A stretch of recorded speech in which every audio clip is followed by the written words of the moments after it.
So we are reading Srimad Bhagavatam 27.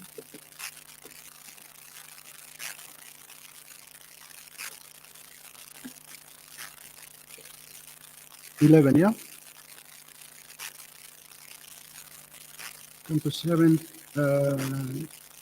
chapter 12, the perfect society for spiritual classes, text 11. Etat sarvam grihasya samantam yate api guru vritti vikalpena grihastasya ritukamina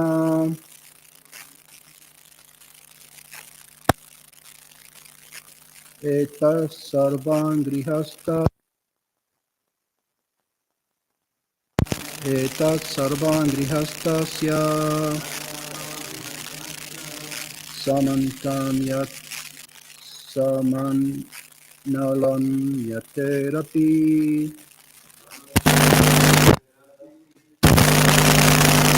yaterapi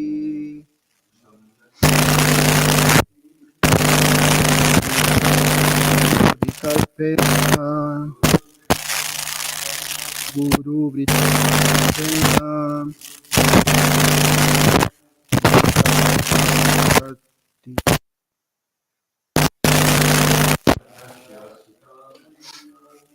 grihastasyartugamina etan sarvan grihastasya samannatam yaterapi guru vrittir vikalpena grihastasyartugamina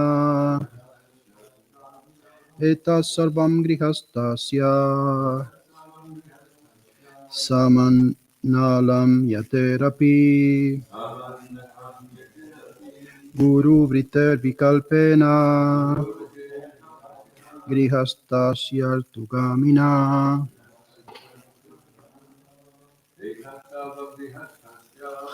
tat sarvani gastasya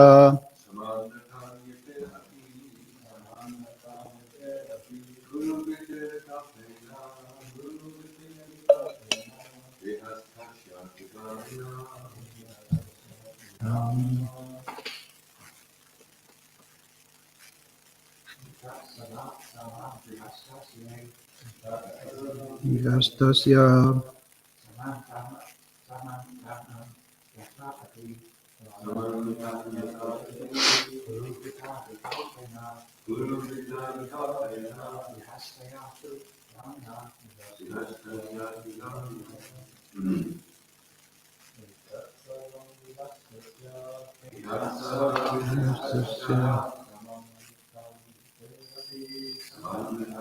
therapy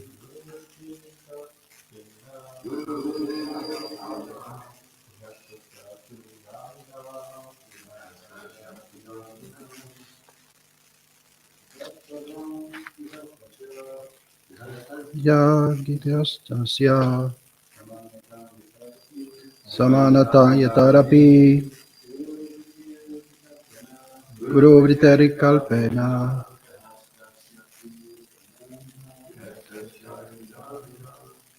etat this sarvan all grihastasya of a householder samanatam described yaterapi even of a person in renounced order guru vritta vikalpena to follow the orders of the spiritual master grihastasya of the householder ritugamina accepting sex only during the period favorable for procreation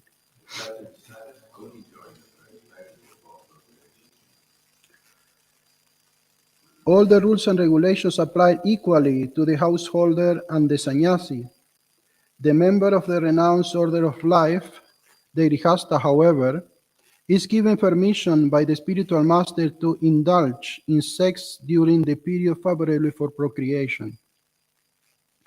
Per Prabhupada His Divine Grace, A.C. Bhaktivedanta Swami Srila Prabhupada Ki Jai. It is sometimes misunderstood that a grihasta, a householder, is permitted to indulge in sex at any time. This is a wrong conception of grihasta life.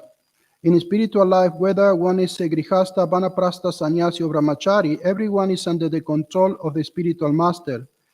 For brahmacharis and sannyasi, there are strong restrictions on sexual indulgence.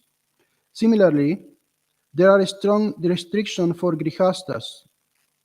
Grihastas should indulge in sex life only in accordance with the order of the Guru. Therefore, it is mentioned here that one must follow the orders of the spiritual master, Guru Prita Vikalpena. When the spiritual master orders, the grihasta may accept sex life. This is confirmed in the Bhagavad Gita 7:11. Dharma virtu bhuteshu kamosmi. Indulgence in sex life without disobedience to the religious rules and regulation constitutes a religious principle. The grihasta is allowed to indulge in sex life during the period favorable for procreation and in accordance with the spiritual master's order. If the spiritual master's orders allow a grihasta to engage in sex during a particular time, then the grihasta may do so. Otherwise, if the spiritual master ordered against it, the grihasta should abstain. The grihasta must obtain permission from the spiritual master to observe the ritualistic ceremony of Garbhadana Samskara. Then he may approach his wife to beget children, otherwise not. A Brahmana generally remains a brahmachari throughout his entire life. But although some Brahmanas become grihastas and indulge in sex life, they do so under the complete control of the spiritual master. The grihasta is allowed to marry more than one wife, but this also must be in accordance with the instructions of the spiritual master. It is not to become one is a grihasta, he may marry. It is not that because one is a grihasta, he may marry so many times as he likes and indulge in sex life as he likes. This is not a spiritual life. In a spiritual life, one must conduct one's whole life under the guidance of the Guru. Only one who executes his spiritual life under the directions of the spiritual master can achieve the mercy of Krishna. Yasya prasada bhagavat prasada. If one desires to advance in a spiritual life but he acts whimsically, not following the orders of a spiritual master, he has no shelter. Yasya prasada nagati kutopi.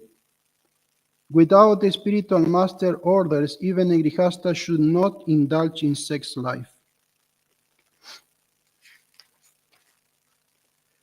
Eta sarvan grihastasya samantan yatera samannalan yaterapi guru vriter vikalpena grihastasya kamina.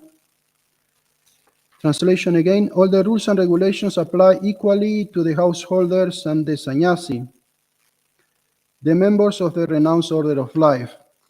The grihasta, however, is given permission by the spiritual master to indulge in sex during the period favorable for procreation.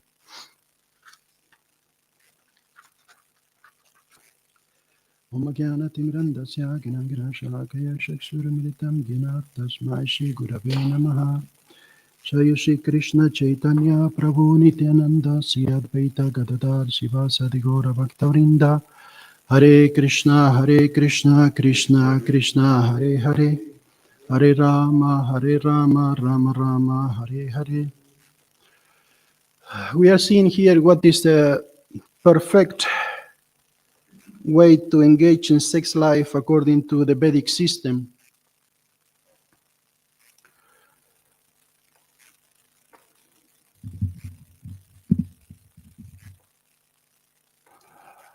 And only in one of the ashrams, sex life is permitted. But there are regulations for that as well. So it's mentioned here that actually the rules for the sannyasi and the grihastha are practically the same. So many times Srila Prabhupada encouraged his disciples to remain brahmachari, because why to bother anyway? Why to take all the troubles when you practically need to follow on the same rules? If you are a sannyasi, you are not allowed to associate with any woman. If you are a grihastha, you are only allowed to associate with one woman. But, and this is with the higher purpose as well, that is described here as Garbhadana Samskara, means that grihastha is allowed to indulge. Like indulge is not, I don't know if it is the perfect word for this, but to engage in sex life to procreate Krishna conscious kids. And we see that in Kali Yuga, everything is topsy-turvy, and people just get married just to have sex life in a authorized or bona fide way without being condemned by society. But this is not existing in Vedic time. When somebody was a good brahmachari, he will become a good grihastha, and then a good grihastha will become a good vanaprastha, and this vanaprastha will become a sannyasi. There was a whole process. And we see that most of the people in Kali Yuga are not qualified to be renounced. And that's why even Srila Prabhupada, he introduced in our society this, the women will be living in the temple. Like we see it in India, this is not allowed. Most of places, this is not allowed, ladies to live in the temple. But Srila Prabhupada saw that Westerners are so attached to sex life and to mingle with the opposite sex that he said if he will not allow this, all the temples will be empty. So this is a special concession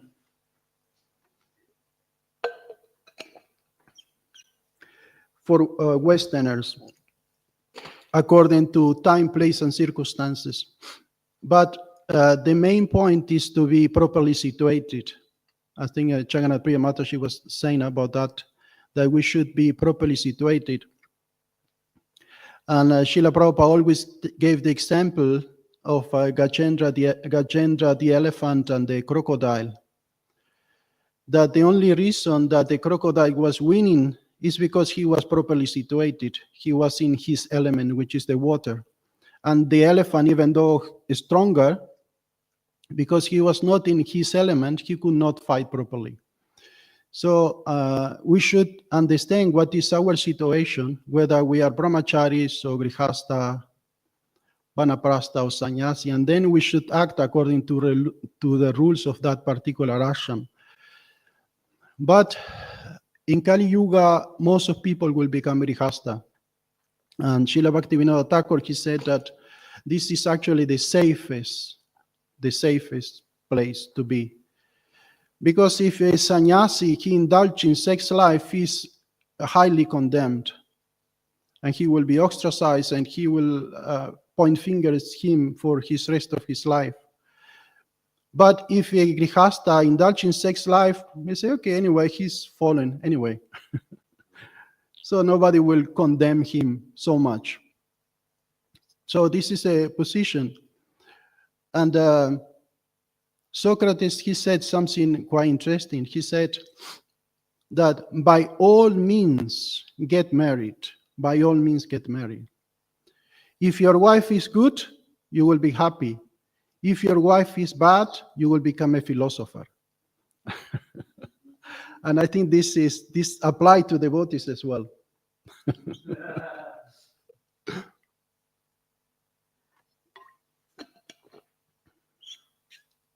And funny enough, Socrates was married. And he said that his wife was so argumentative that it helped him to refine his intelligence and to learn how to argue and to create a philosophy. So that's a very good example of his life. But we see that through the history, many people also follow the principles of brahmacharya, because entanglement in family life give a lot of troubles and a lot of suffering. We see like even Gandhi, he got married when he was only 13 and he got 4 kids. But when he was 38, he took the vow of brahmacharya and he remained brahmachari for the rest of his life. And we see that many of these great philosophers and philanthropists, they also practice this brahmacharya, like Socrates, Newton, Tesla, they all practice brahmacharya through their life, because that gives you the focus in other things other than entanglement in family life. And we see also the opposite. Also in the Vedas, we see the case that Prabhupada mentioned many times as well about Saubhari Muni. Saubhari Muni was a great yogi, and he was performing penances under the water. But one day he saw a fish engaged in sex activity, and he became mentally disturbed. I don't know how you can get mentally disturbed by seeing a fish having sex anyway, but there was so many restrictions that he became agitated. So he came out of the water and he got married. And he got married to 50 wives. And he got 100 kids with each wife. So in total, he had 5,000 kids. Can you imagine? So, but after being engaged in family life for so many years, he also understood that there is no happiness there. There is so much suffering. So he decided to renounce again. And he took Vanaprastha, he went to the forest, and all his 50 wives follow him, because they have no other shelter than his husband. And he became very advanced spiritually again, and he started to serve the Supreme Personality of Godhead, and he went back to the spiritual world along with his 50 wives. So this is another time. I always think, what would have happened? How many years of austerity Saubhari Muni could have performed if he come here and just see social media? You know, if he got agitated by the fish, what to speak of? You know, he's going on a TikTok, or every 3 videos there is a video of a naked woman. He could not last even for 1 day performing austerity. So this is how degraded societies become. That it's very difficult to practice this brahmacharya. It's very, very, very difficult for everyone. I remember when I came to Krishna consciousness, and I was, of course, I was very young, 17, and I was very much agitated by sex desire, obviously, because, you know, at that age, especially, the hormones are crazy. And I was thinking, oh my God, all these devotees are so pure. I'm the black sheep with all these material desires in my mind. But after some time, I understood one thing. Oh my God, he also had the same problem, and he also had the same, and the other one also have the same problem. Understood, everyone struggle with the same problems. But we sometimes, do you have this experience? Do you think, oh yeah, I'm the only one that got this problem? But you understand, everyone is struggling with the same things. And this is a very common that we struggle. And of all the sense gratification, sex desire is the most difficult to overcome. Even Buddha, he said, if I had to encounter an obstacle bigger than sex desire, I will never get illumination. Because this is okay, you want to say something? I would add something to that. Sex desire is very strong for most, but for some people, there are other addictions that become more prominent. And I've noticed that with many women and men, the need for certain narcotics overtakes any sex desire. In fact, they're no longer interested in sex because what they get from the drug is more than that. And I think for some people in this age, sometimes they can be addicted to having some kind of fame or recognition, and that is even more important than their sex desire. Yeah, that's a good point. This is a subtle aspect of sex life. This is a subtle aspect. There is a gross aspect, which is desire for sex, and there is a subtle aspect, which is fame, prestige, and in fact, people are getting so frustrated as well. That's what everything is getting so distorted that we see that people try to enjoy in any crazy way because just a simple sex life, it doesn't satisfy anymore. So people are trying to create all kind of things. What you wanted to say? Yeah, there are some statistics that one woman among 6, they have no interest in sex life, and one man amongst 10 also not interested anymore in sex life, even though they are still young. So this is because there is no happiness for the soul there, even though you may indulge in these kind of things. And they say that sex life is the biggest enjoyment in the material world. But even though that is a reality, when you do indulge in sex life, you realize that there is no real happiness. There is just a fraction, chapalasuka, it's just a fraction of happiness. But you are miserable the rest of the time. So you understand that there are some changes I need to do to get this happiness that I'm hankering for, because these things that I'm doing right now, they are not giving me that happiness. And there is only one way that will help us to overcome these desires. I remember when the devotees were telling me, I was revealing my mind about all these desires to devotees, and they said, "Don't worry, when you are 50, you will have less sex desire." And I realized this, and I'm on my 50s now, and realize this is true. This is true. The sex desire drastically diminish, and you become more wise, and you realize that it's just it's misery. It's like when you are fasting. You are fasting on Ekadashi or whichever festival, and then you are thinking about eating. You are only thinking about eating all day, like especially if you Jamastami, all these wonderful things that have been cooked in the kitchen. All these gulab jamuns and rasagulas and samosas have been cooked. And you're thinking, this is the happiness. The mind is telling you that the happiness will be when it's 12 o'clock and you finally can break your fast. But when you start eating, you realize that there is no happiness. There is no real happiness there. And actually, that creates more problems than before.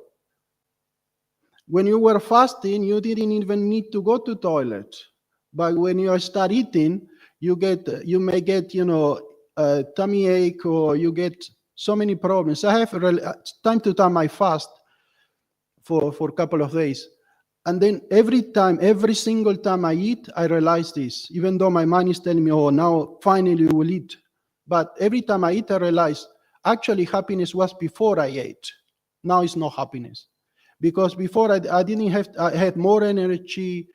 I need to go to toilet this much. All these things, this is a happiness, and now I need to eat. This is not real happiness. So these realizations, they come with time.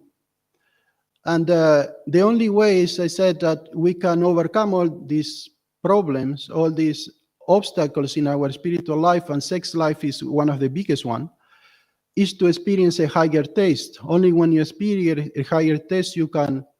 Otherwise, everything is dry. Like we see that there are other groups that practice celibacy.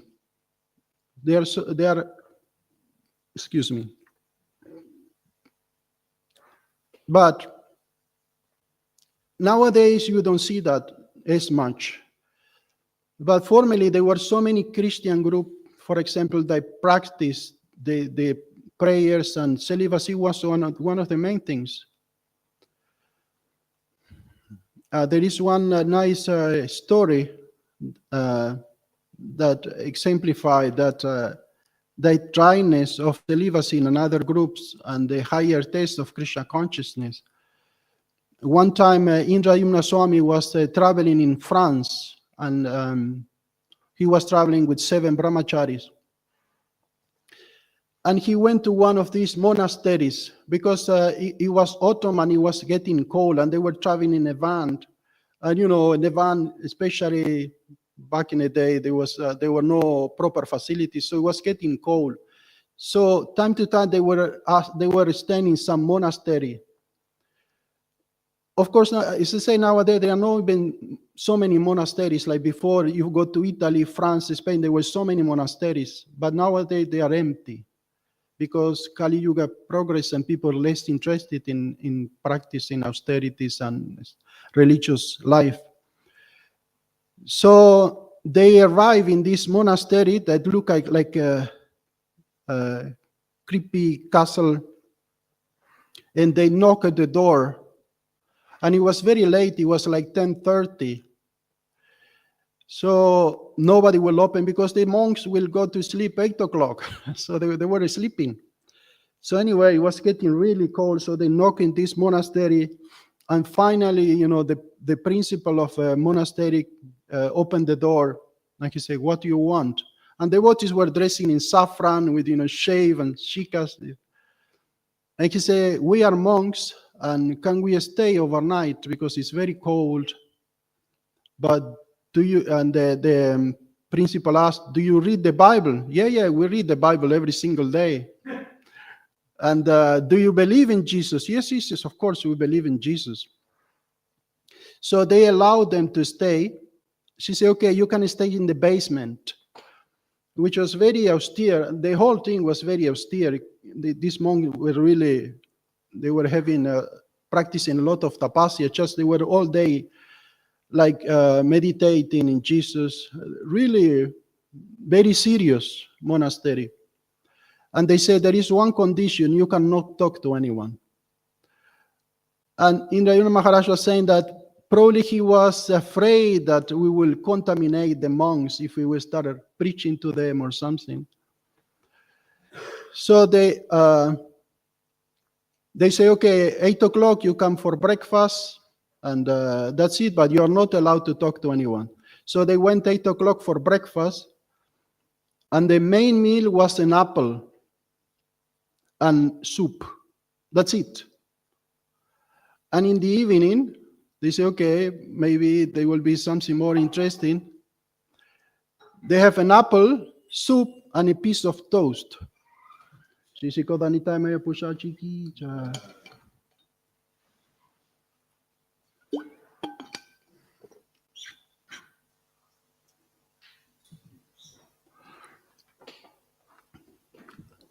And then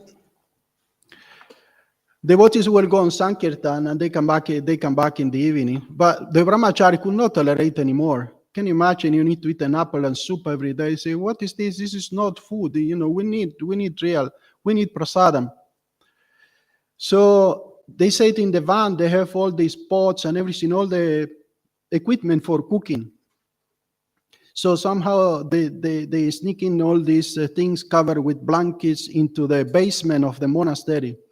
And they said that he was saying that devotees were cooking under the blanket, and they have to seal all the doors and windows So the smell of Jones and the asafoetida and the cumin seeds, you will not go out. And the monks, they realized, because they was not allowed. He said, actually, we were cheating. He said, we were actually cheating, but it was like a white lie, isn't it? Because this is our process to eat prasadam and so on. So they were cooking, and then one time they heard a knocking at the door, and there was one very old monk. He was long white beard. He was like in his 80s.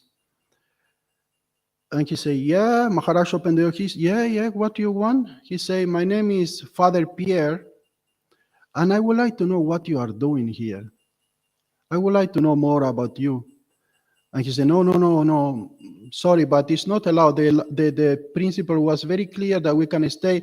They allowed the devotees to stay actually for a few weeks, but with that condition that you don't speak to anyone. He said, if you come here and we explain you what we do, we will get in trouble. So he said, no, please, s'il vous plaît, allow me to know what you are doing. So Maharaj brought him, and Maharaj gave a class. And this monk agreed with absolutely everything he agrees. And he said, wow, God is a person. I never knew these things. After all this, he moved to the monastery when he was in his 40s. He was like 40 years living in the monastery. And he said, I didn't know anything. But Maharaj wanted one thing. He wanted to give him some prasadam, because he knew that will transform. He will help in this monk in his own practice. So they said that one time he gave little bit of rice with ghee and everything. And you can imagine, for 40 years, you only ate apples and soup. So the devotees were very careful. Say, okay, we'll give you a little bit of rice, but, be very careful. Don't eat too much. Otherwise, you may get some problems. Yeah, no problem. So he ate the rice, and he was amazed by the taste of the rice. And then it so happened that there was a Balaram Jayanti in Paris. So Maharaj need to go to get some books. They were running out of books, so he traveled along with his van and from this village in France to Paris, which is like 10 hours drive. And when he arrived there was this big feast, and there was he said that they were the most amazing cooks. They were there in Paris, these Matajis. And he said, look, I have 7 boys back in the village. Can you give me some prasadam for them? So they pack a lot of samosa, sweet rice, gulab jamun. This a big pot of baruni, which, baruni is like a honey, water, and a lot of yogurt. So he took all this prasadam back. He practically need to leave the books because there was so much prasadam. He practically left some of the books and took all the prasadam to the monastery. But he could not bring all this prasadam just like that everyone could see. So he waited until like 2 o'clock in the morning. And then 2 o'clock in the morning, the brahmacharis opened the door, and he brought all this prasadam into the basement. And Maharaj said, what are you doing, Olaf? Yeah, we are waiting for all this prasadam. No, she said, no, it's 2 o'clock in the morning. Go to sleep. Tomorrow morning after Bhagavatam class, I will give you some, you can eat. So brahmachari were not very happy. Almost they made a revolution about it. But anyway, they went to sleep. And then in the morning, when the devotees were about to eat, they hear again, knock at the door. Oh no, what now? And there was again Father Pierre. And Father Pierre said, s'il vous plaît, some prasadam, some food. I want to try food and philosophy. I want to hear some philosophy. And then Maharaj said, okay, what to do? Okay, but don't tell anyone. No. I've been living in this monastery for 40 years. I know all my ways around here. Nobody will see anything. So Maharaj said, okay, can I try your food?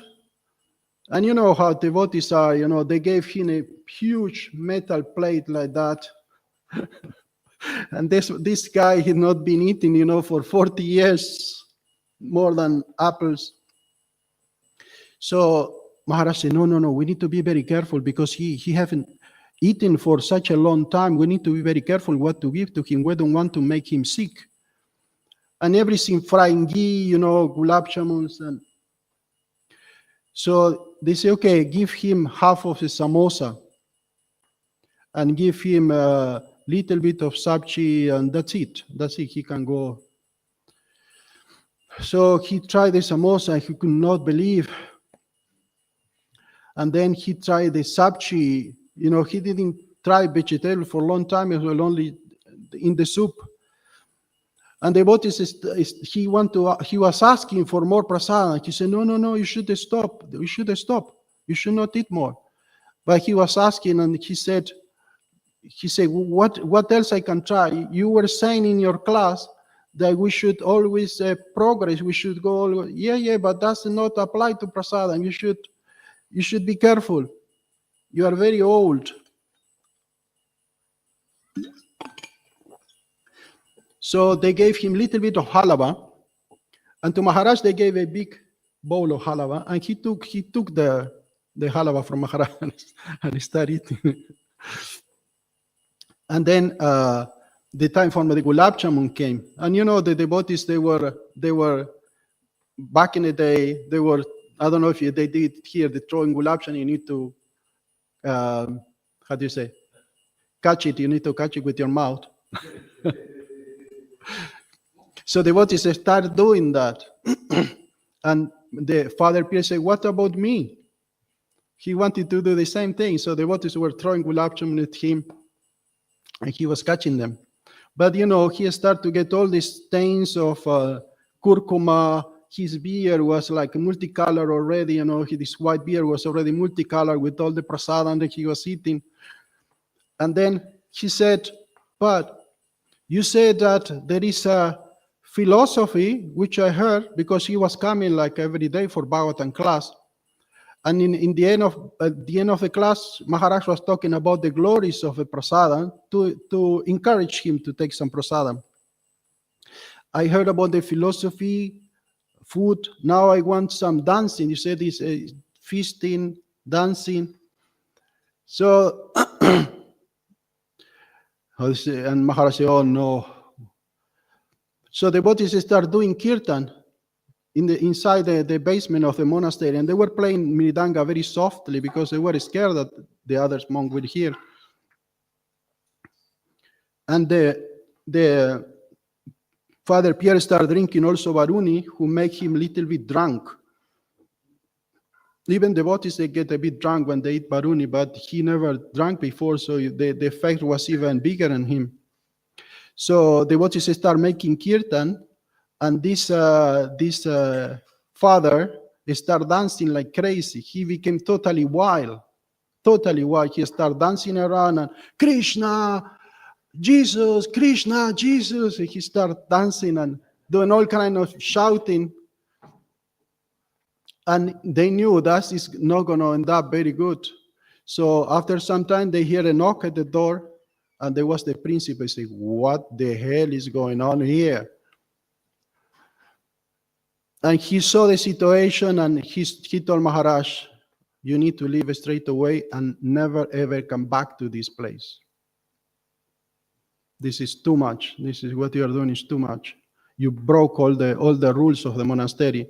But according to Maharaj, they were not doing anything wrong. They were giving prasad, and they were practicing the process of Krishna consciousness and doing kirtan. So, unfortunately, the devotees had to leave, and they saw one of the windows up because it was very high building. One of the windows there was open, and there was Father Pierre with a sad face waving at the devotees, and the devotees were waving, and the devotees were crying because he became like a part of a family. So after they left, Maharaj was trying to write to him. He was like for 6 years he wrote so many letters to him, but he never got any answer from Father Pierre. And one day, they went back to that area to do more book distribution after 6 years. And then he said to the brahmacharis, at that moment there were 4 brahmacharis, he said, do you know, I want to go to the monastery again. No, Maharaj, you know, we are not allowed to go there. It's dangerous. They can even get aggressive, these monks. They said that we should never come back there. Maharaj said, I don't care. I need to go there. I need to see Father Pierre. I need to see him again. And then he went and he knocked the door. He was shaking. He didn't know what to expect. But another monk opened the door, not the same principal that was in charge of the monastery before. And he said, you were here a few years ago. Yeah. Do you remember me? Yes. You were here. You were staying in the basement for a few days. He said, yeah, actually, I came because I want to see Father Pierre. And the monk said, I'm very, very, very sorry, but Father Pierre passed away 2 days ago. 2 days ago. And Maharaj was devastated. He felt so sad. And he said, but the graveyard of Father Pierre is there. Do you want to come with me? I can show you. Can I? Yes. But what the principal will say, no, the principal also passed away 2 weeks ago. So Maharaj went to the graveyard of Father Pierre, and he said, "Can you leave me alone with Father? Can you leave me alone? I would like to be alone a little bit for a few minutes." And the principal said, "No, actually, you will be with Father Pierre." And he said that for all the time, for all this year, what had happened that whenever they receive a letter from Indrayana Maharaj, they will burn it. The principal will burn the letter, will not give to Father Pierre. But he said that Father Pierre was all the time talking about devotees and the experience he had and the prasadam and the kirtan. He all the time talking only about this. And then, Maharaj said, I open my heart and I thank Father Pierre and I pay obeisances because he became a devotee. He was a devotee. I pay obeisances there in the graveyard. Anyway, that's a very it's a very long story. There are so many details, but we don't have time. So many experience that devotees had traveling to different places, like different monasteries. Mostly they were staying in different places where they practice same thing. They practice celibacy. They practice silence. They meditate. Same thing. But these places, this is so dry. It's very dry. And Father Pierre, he said, you know, in all my years as a monk, I never experienced so much happiness like I experienced in a few days to be in contact with you. This is one of the last things he said to Maharaj. How is it that people can live at a very dry without there's no, like we have so many different things that we experience pleasure, chanting and kirtan and prasadam, and still we have a lot of devotees that leave. It's very rare that a devotee is still going for 40 years. And then we have monks like that are, you know, they've got nothing practically. How are they able to keep going with so little? How they keep going, let me see if I understood the question, how they keep going even though they have a very dry... No taste, yet so dry, yet somehow or other they're able to, I mean, you'd think if all they became devotees, it would be so easy for them after what they've been through, you know. So how is it then that we have so many devotees that struggle, even though they have so many wonderful things? Yeah, this is a good question. And the answer is because sometimes we've been in Krishna consciousness for many years, but we didn't give up our attachments. We are still keeping all our attachments. We didn't give up on our attachments. And then the taste of Krishna consciousness doesn't come because you are still attached to material things. And even though they may be, however, years, and we see, unfortunately, in the case of sannyasis living Krishna consciousness, and we wonder how this person has goes so far, and then he left. He has been practicing Krishna consciousness for so many years,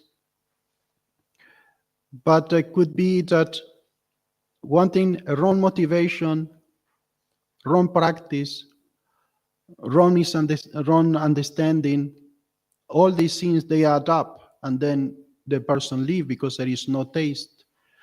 I remember one Maharaj that left, Nitai Chan, and he said, actually, I became a sannyasi because I wanted fame.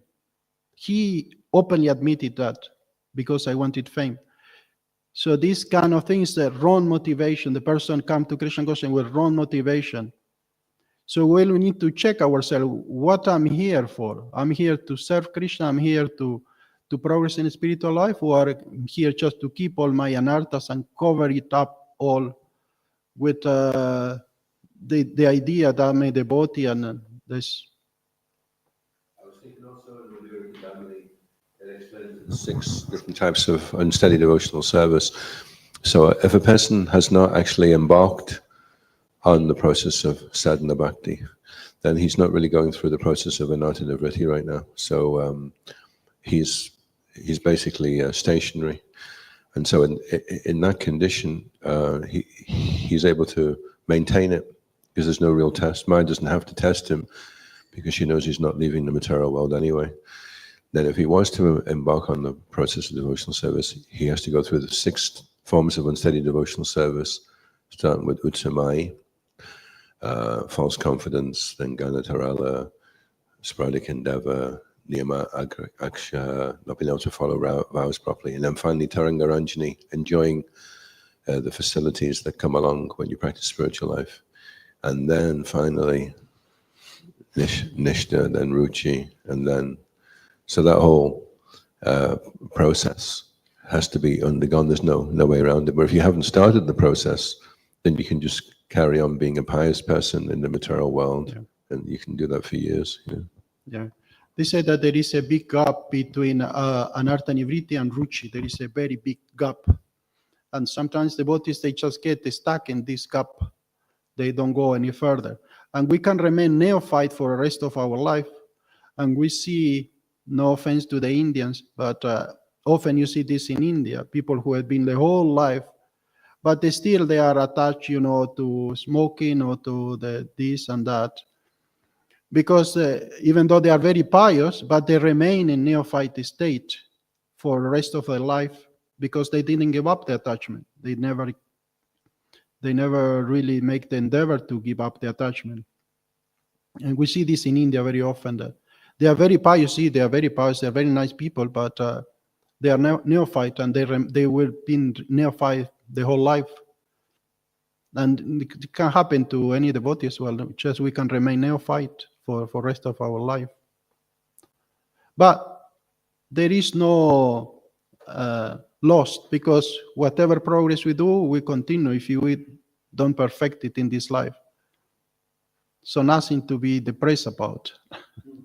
Yes, Alan. Thank you for sharing that wonderful story, very illuminating. I just wanted to ask, is it necessary? You say it's not a bad thing if somebody stays stuck in a neophyte stage, but doesn't the individual have to attain or, become eligible for service somehow? So we can have a desire, a person can have desire to do something spiritual without knowing what it is, but if they haven't become eligible for that, then it won't manifest. Is that correct? Well, I'm not saying that it's not a bad thing. I'm not saying that we should be happy to be neophyte for the rest of our life, which I'm not saying that, but it happened. And if that happened in the end of our life and we still neophyte when we leave the body, still there is no loss, because we will continue our progress in Krishna consciousness. The thing is, Krishna consciousness is not an automatic process. It's not automatic process like in any other. You can go to work in a place. You can advance automatically just by being responsible and so on and so forth. But Krishna consciousness is different because you need the mercy of Krishna. We need the mercy, and in the purpose, Prabhupada said that Yasya Prasada Bhagavat Prasada, that you need the mercy of the Guru. So it's not only our endeavor is important because Krishna sees your endeavor and Krishna gives you the tools to keep advancing. And normally it comes in about through his mercy, to the mercy of the holy name, to the mercy of the spiritual master. So this need to be keeping into account that it's not only our endeavor, but it's also we need help from above. We need help from Krishna. I just heard a few months ago, there's a memory by Prabhupada Anuga, one of the early disciples of Prabhupada. Prabhupada said, the problem with my disciples is a lot of them want to go to the heavenly planets. But he said that wasn't just what Prabhupada said. After Prabhupada said that, then he said, but after they've gone to the heavenly planets, then they'll go back to Godhead. And Shiv Ramash was just saying also, you may only be 50% perfected at the end of the life, but if you give this one life to Prabhupada, you follow the 4 regs, you chant 16 rounds, then at the time of death, because you get that special blessing from Srila Prabhupada and Lord Chaitanya, Shiv Ramash was saying you get to call the shots. So you can say, I want to go to the heavenly planets now, and then go back to Godhead. I want to take birth in a family that are transcendentalists.